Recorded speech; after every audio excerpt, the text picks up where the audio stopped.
நேர்கள் அனைவருக்கும் எனது இனிய வணக்கம். நான் உங்கள் டிஜே சுந்தரபாண்டி, சிவகாசியிலிருந்து.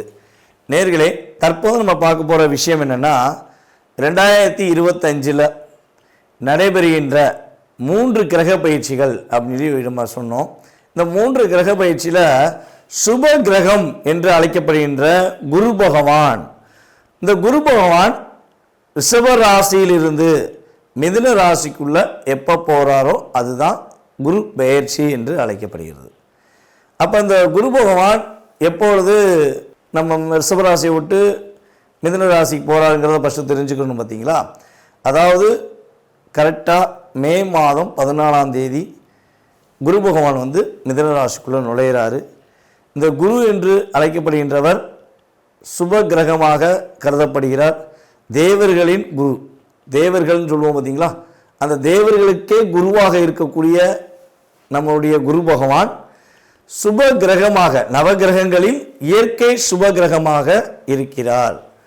இப்போ நம்ம எல்லா இடங்கள்லையும் போய் நம்ம ஜாதகம் பார்க்கும்பொழுது மேக்சிமம் பார்த்திங்கன்னா சுப நிகழ்ச்சிகள் என்று சொன்னாலே நம்மளுடைய ராசியில் அல்லது நம்மளுடைய லக்னத்தை குரு பார்க்காரா, அப்போ கோச்சார ரீதியாக குரு பார்வை நம்மளுடைய எந்த விஷயத்துக்காக நம்ம நோக்கிறோமோ அந்த விஷயங்களில் குரு பார்வை இருக்கான்னு தான் ஜோதிடர்கள் எல்லாமே பார்க்குறாங்க. பேசிக்காகவே நம்மளுடைய நேயர்களுக்கே பல பேருக்கு தெரியுது குரு பார்வை என்ன, குருவோட செயல்பாடு என்ன அப்படிங்கிறது இயல்பாகவே கற்றுக்கிட்டாங்க. ஏன்னா இப்போ அதுக்கெல்லாம் மெயின் காரணம் என்னென்னா, யூடியூப் சேனல் என்ற ஒரு அற்புதமான செயல்பாடு. யூடியூப் சேனல்னு ஒரு விஷயம் இல்லைன்னா யாருக்குமே பார்த்திங்கன்னா இந்த அளவுக்கு ஜோதிடம் சம்மந்தப்பட்ட விஷயங்களையோ இல்லை கிரகங்களுடைய பார்வை, கிரகங்களுடைய செயல்பாடுகள் எதையுமே தெரிஞ்சுக்கிறவே முடியாது. ஸோ இப்போ அந்த யூடியூப் சேனல் மூலமாக குரு பகவானுடைய பார்வையிலேருந்து தசாபுத்தி அந்தரம் வரையும் நம்மளுடைய நேர்கள் சொல்லக்கூடிய அளவுக்கு நம்மளுடைய ஜோதிடம் அந்தளவுக்கு வளர்ந்துருக்கு அப்படிங்கிறது பெருமைக்குரிய விஷயம். ஸோ அப்படி பார்க்கும்பொழுது காலபுருஷன் ராசிக்கு 9ஆம் இடத்ததிபதி மற்றும் 12ஆம் இடத்ததிபதியான குரு பகவான் காலபுருஷன் ராசிக்கு 3ஆம் இடத்தில் செல்கிறார். இப்போ 3ஆம் இடத்தில் குரு பகவான் செல்வது என்பது எந்த அளவுக்கு ஒரு மிகப்பெரிய மாற்றத்தை கொடுக்கும், எல்லா நேயர்களுக்கும் என்னென்ன விஷயங்கள்லாம் முன்னேற்றத்தை குரு பகவான் கொடுக்க போகிறார் என்று பார்க்க போகிறோம். இந்த குரு பயிற்சியை மட்டும் எல்லாருமே அன்புடன் வரவேற்போம், எதிர்பார்த்து காத்திருப்போம். சனி பயிற்சி என்றாலே பதட்டத்தோடு இருந்த மனிதனுடைய மனநிலையானது, அல்லது ராகுகேது பயிற்சினா ஓரளவுக்கு ஒரு பதட்டம் இருக்கும். ஆனால் குரு பயிற்சி என்றாலே என்ன ஆகும்னா, வெல்கம் பண்ணி வரவேற்கிற அளவுக்கு ஒரு செயல்பாடு இயற்கையாகவே உண்டு. அதனால தான் இயற்கை சுபர் கிரகமாக குரு பகவான் அழைக்கிறோம்.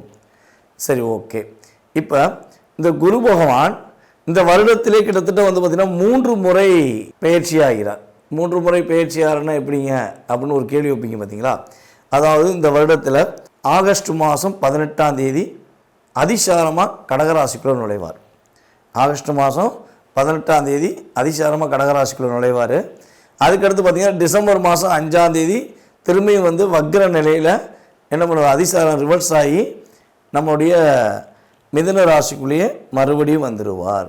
அது குரு வக்ர நிலைன்னு சொல்லுவோம். ஸோ கிட்டத்தட்ட பார்த்திங்கன்னா ஃபஸ்ட்டு ஊரில் மிதுன ராசிக்குள்ளே வர்றாரு, திரும்ப கடகராசிக்குள்ளே நுழைகிறாரு, திரும்ப மிதுன ராசிக்குள்ளே வர்றாரு. ஸோ கிட்டத்தட்ட 3 முறை இந்த வருடத்திலேயே குரு பகவானுடைய செயல்பாடு. ஒரு வருஷம் குரு பகவான் ஒரு ராசியில் இருப்பார், அந்த ஒரு வருடத்திலேயே 3 முறை மாறி வருகிறார் என்று பார்க்கிறோம். ஸோ கிட்டத்தட்ட ஆகஸ்ட் மாதம் வரையும், அதாவது மே மாதம் 14ஆம் தேதியிலிருந்து ஆகஸ்ட் மாதம் 18ஆம் தேதி வரையும் எந்தெந்த ராசிக்கெல்லாம் சிறப்பு என்று சொன்னோமோ அவங்க அதுக்கடுத்து ஆகஸ்ட் 18லேருந்து டிசம்பர் வரையும் சில விஷயங்களை கவனமாக இருக்கணும். அதேபோல் எந்தெந்த ராசிக்கெல்லாம் சில விஷயங்களை கவனம் என்று சொல்கிறோமோ அவங்கெல்லாம் ஆகஸ்ட் 18க்கு மேலே ஒரு நல்ல மாற்றங்களையும் நல்ல விதமான முன்னேற்றங்களையும் பெறப்போகிறார்கள் என்று அர்த்தம். அப்போ குரு பகவான் யாரையுமே அதிகமாக கஷ்டப்படுத்த போகிறதும் கிடையாது, யாரையுமே மிகப்பெரிய கவலை உண்டாக்கக்கூடிய செயல்பாடுகளை செய்ய போகிற கிடையாது என்று முழுமையாக தெரிந்து கொண்ட உங்களுக்கு உங்களுடைய ராசிக்கான குரு பயிற்சி பலன்களை பற்றி நீங்கள் முழுமையாக பார்க்கலாம். வாங்க வீடியோக்குள்ள போகலாம். தனுசு ராசி நேயர்களுக்கு 2025ஆம் ஆண்டு நடைபெறுகின்ற குரு பயிற்சி மே மாதத்துக்கு மேலே குரு பகவான் உங்களுடைய வாழ்க்கையில் என்னென்ன மாற்றங்களை கொடுக்க போகிறார், என்னென்ன விஷயங்கள்லாம் முன்னேற்றத்தை தரப்போகிறார் என்பதை பற்றி பார்க்க போகிறோம். அதாவது தனுசு ராசிக்கு அதிபதியே குரு பகவான் தான். அப்போ உங்கள் ராசியின் அதிபதியான குரு பகவான் உங்கள் ராசிக்கு 7ஆம் இடத்துல அமரப்போகிறார். கிட்டத்தட்ட ஒரு வருட காலமாக குரு பகவான் உங்கள் ராசிக்கு 6ல் உட்கார்ந்து நீ பல நாட்களாக சிந்திச்சு முயற்சி பண்ணி முடியாமல் போன நிறைய விஷயங்கள் குரு பகவான் 7ஆம் இடத்தில் அமர்ந்தனே அது நடப்பதற்கான வாய்ப்புகளை உங்கள் ராசியின் அதிபதியான குரு பகவான் செயல்படுத்தி தருவார். இந்த 2025 வந்து பார்த்தீங்கன்னா தனுசு ராசிக்கு ரொம்ப ரொம்ப சூப்பராக இருக்க போகுது. இது நான் பொதுவான விஷயமாக சொல்லலை, உண்மையிலே கிரகங்கள் ரீதியாகவே சொல்கிறேன். கிரகங்களுடைய ஆற்றல் உங்களுக்கு ரொம்ப அற்புதமான செயல்பாடுகளை செயல்படுத்தி தருகின்றன. குரு பகவான் உங்கள் ராசிக்கு 1ஆம் இடத்ததிபதி மற்றும் 4ஆம் இடத்ததிபதி. மீன ராசிக்கும் குரு பகவான் அதிபதி. அவர் 7ஆம் இடத்துல அமர்வது மூலமாக உங்களுடைய வாழ்க்கையில் என்னென்ன முன்னேற்றங்கள்லாம் கிடைக்க போகுது, அவர் 7ஆம் இடத்துல அமர்ந்து உங்களுடைய ராசிக்கு மிக முக்கியமான ஸ்தானங்களை என்னென்ன ஸ்தானங்களை பார்க்கிறார் என்பதை ஃபஸ்ட்டு பார்த்துருவோம். குரு பகவான் பார்த்தீங்கன்னா மிதுன ராசியில் அமர்ந்து உங்களுடைய ராசிக்கு 11ஆம் வீடான உங்கள் ராசிக்கு 11ஆம் வீடான துலாம் ராசியை தன்னுடைய 5ஆம் பார்வை மூலமாக பார்க்கிறார். அதுக்கப்புறம் சமசத்ம பார்வை என்று அழைக்கக்கூடிய 7ஆம் பார்வை மூலமாக உங்கள் ராசியவே பார்க்கிறார். அடுத்து 9ஆம் பார்வை, விசேஷ பார்வையில் 9ஆம் பார்வை மூலமாக உங்களுடைய ராசிக்கு 3ஆம் இடத்தை பார்க்கிறார். ஏற்கனவே கடந்த ஒரு 2.5 வருட காலமாக உங்களுடைய ராசியில் 3ஆம் இடத்துல சனி பகவான் உட்கார்ந்தார். இப்போ அவர் என்ன பண்ணிட்டார், 4ஆம் இடத்துக்கு போயிட்டார். அர்த்தாஷ்டம சனி பகவானாக இடமாற்றம் அடைகிறார். 2025 மார்ச் எண்டுலாம் சொல்லி பார்த்தோம். இது சனி பயிற்சி வீடியோவில் ஃபுல்லாக சொல்லியிருப்போம். ஸோ அப்போ சனி பகவானும் 3ஆம் இடத்துலேருந்து நகர்ந்துட்டார். அப்போ அந்த நகர்ந்த இடத்த குரு பார்க்காரு. கொஞ்ச நேரத்தில் ராகும் வராரு. எப்பவுமே பார்த்தீங்கன்னா ராகுவோட செயல்பாடுகளை குரு பார்வை மூலமாக கொஞ்சம் மட்டுப்படுத்த முடியும். அப்போ உங்களுக்கு ரொம்ப அற்புதமான செயல்பாடுன்னு சொல்லி இதை வச்சு தான் சொன்னேன். 3ஆம் இடம் அப்படிங்கிறது ஒரு மனுஷனுக்கு ரொம்ப ரொம்ப ரொம்ப முக்கியம். யாருடைய ஜாதகத்திலலாம் 3ஆம் இடத்த அதிபதி வலிமையாக இருக்காரோ, 3ஆம் இடம் மிக சிறப்பாக இருக்கோ, அப்போ அவர்கள் முயற்சியில் வெற்றி பெறுவார்கள் என்பது நிதர்சனமான உண்மை. முயற்சியில் வெற்றினா எப்படி அப்படின்னு பார்த்தீங்கன்னா, எவ்வளோ விஷயமாக இருந்தாலும் சரி, எவ்வளோ பிரச்சனைகளாக இருந்தாலும் சரி, எவ்வளோ போராட்டமான செயல்பாடுகளாக இருந்தாலும் சரி, நான் போராடி வெற்றி பெறுவேங்கிற தன்னம்பிக்கையும் தைரியமும் 3ஆம் இடத்தை தான் உறுதிப்படுத்த முடியும். ஒரு மனிதனுடைய ஆண்மை தன்மையை, ஆணாக இருந்தாலும் சரி பெண்ணாக இருந்தாலும் சரி, அவங்களுடைய ஆண்மை திறமை ஆண்மை தன்மையை உறுதிப்படுத்துவதே 3ஆம் இடம் தான். அப்படிப்பட்ட 3ஆம் இடத்தை குரு பகவான் உங்களுடைய செயல்பாடுகளில் மாற்றத்தை கொடுக்க போகிறார். இப்போ 3ஆம் இடம் வலிமைப்படுத்துவது மூலமாக உங்கள் முயற்சிகளில் பலவிதமான வெற்றிகள் உண்டு. பல நாட்களாக பல பிரச்சனைகளையும் பல குழப்பங்களையும் சந்தித்து வந்த உங்களுக்கு ஒரு நிதானமான தன்மை வரும், நிதானமான செயல்பாடு வரும். அந்த செயல்பாடுகள் மூலமாக வெற்றிகள் கிடைப்பதற்கான வாய்ப்புகள் உண்டு. உங்களுடைய குலதெய்வத்தின் ஆசீர்வாதம் உங்களுக்கு முழுமையாக கிடைக்கப் போகிறது. குலதெய்வமே தெரியல சொல்லி வருத்தப்படுகின்ற தனுசு ராசி என்பவர்களுக்கு உங்கள் குலதெய்வம் கண்டுபிடித்து அதன் மூலமாக வழிபாடு செய்வதற்கான வாய்ப்புகளும் ஏற்படுகின்றன. கலைத்துறையில் பணிபுரியும் நம்மளுடைய தனுசு ராசினியர்கள் கலைத்துறையில் நல்ல ஒரு மதிப்பையும் ஒரு அங்கீகாரத்தையும் பெறுவதற்கான வாய்ப்புகள் உண்டாகின்றன. யாருக்கெல்லாம் காது வலி கொஞ்சம் அதிகமாக இருக்கிறதோ அவர்களுக்கு காது வலி பிரச்சனை உறுதியாக நீங்குவதற்கான வாய்ப்புகள் உண்டு.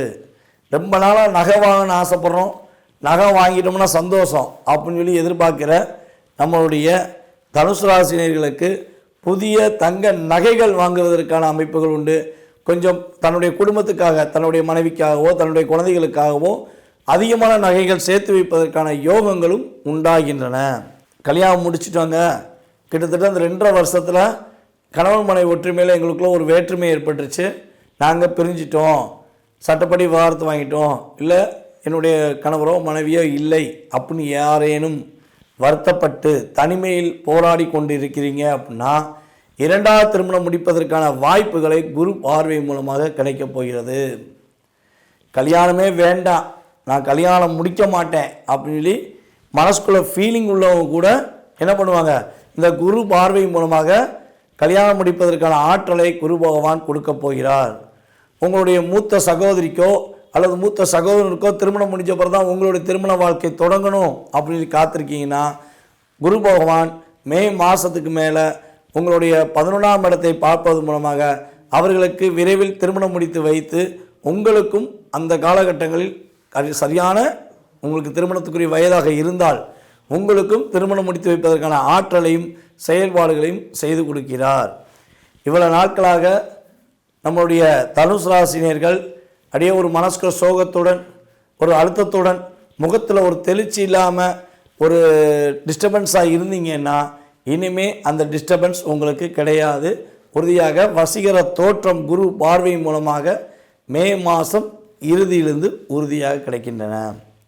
அப்போ குரு பயிற்சிங்கிறது நம்மளுடைய தனுசு ராசினியர்களுக்கு மிகப்பெரிய வெற்றியையும் அனைத்து விதமான முயற்சிகளில் நன்மைகளையும் கொடுக்கக்கூடிய ஆற்றலை குரு பகவான் கொடுக்கறதுனால ஒவ்வொரு வியாழக்கிழமையும் நீங்கள் குரு பகவானுக்கு நவகிரகத்தில் உள்ள குரு பகவானுக்கு கொண்டக்கடலை மாலை சாத்துவது, அதே போல் திருச்செந்தூர் முருகன் கோவிலில் சென்று வழிபாடு செய்வது, வருஷத்துக்கு 2 முறையாவது இந்த குரு பயிற்சி காலங்களில் நம்முடைய தனுசு ராசி அன்பர்கள் உறுதியாக வழிபாடு செய்வது மூலமாக மிகப்பெரிய மாற்றங்களையும் மிகப்பெரிய முன்னேற்றங்களையும் குரு பகவான் உறுதியாக கொடுப்பார் என்று கூறிக்கொள்கிறேன். நேயர்களே, தற்போது வரை நீங்கள் பொறுமையாக பார்த்தது உங்களுடைய ராசிக்கான பலன்கள்.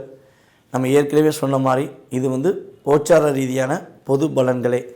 ஸோ இந்த பொது பலன்களில் பார்த்திங்கன்னா உங்களுடைய லைஃப்பில் ஒரு மாற்றங்கள் முன்னேற்றங்கள் கண்டிப்பாக 20-30% உண்டு.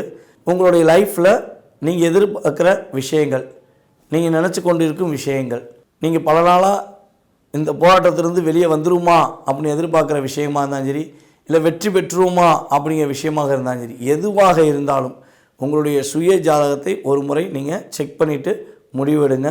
கட்டாயமாக அந்த சுய ஜாதக ரீதியாக உங்கள் லைஃப்பில் ஒரு 70% மாற்றத்தை உங்களால் உறுதியாக பெற முடியும். ஸோ சுய ஜாதகத்தில் சில விஷயங்களில் பாதிப்புகள் தசாபுத்தி அடிப்படையிலையோ இல்லை கிரகங்கள் சேர்க்கை அடிப்படையிலையோ ஏதோ ஒரு விஷயத்தில் உங்களுக்கு பாதிப்புகள் இருக்குது அப்படின்னா அதற்கேற்ற வழிபாடு முறைகளை நான் சொல்லும் பட்சத்தில் அல்லது பரிகார முறைகளை சொல்லும் பட்சத்தில் நீங்கள் மனதார பின்பற்றுங்கள். உறுதியாக உங்களுடைய வாழ்க்கையில் வெற்றியும் மகிழ்ச்சியும் வரும் என்பதை நான் கூறிக்கொண்டு வாய்ப்பளித்த நல்ல உள்ளங்களுக்கும் மீண்டும் அடுத்த வீடியோவில் உங்களை சந்திக்கும் வரை அன்புடன் விடைபெறுவது நான் உங்கள் டிஜே சுந்தரபாண்டி, சிவகாசியிலிருந்து. நன்றி, வணக்கம்.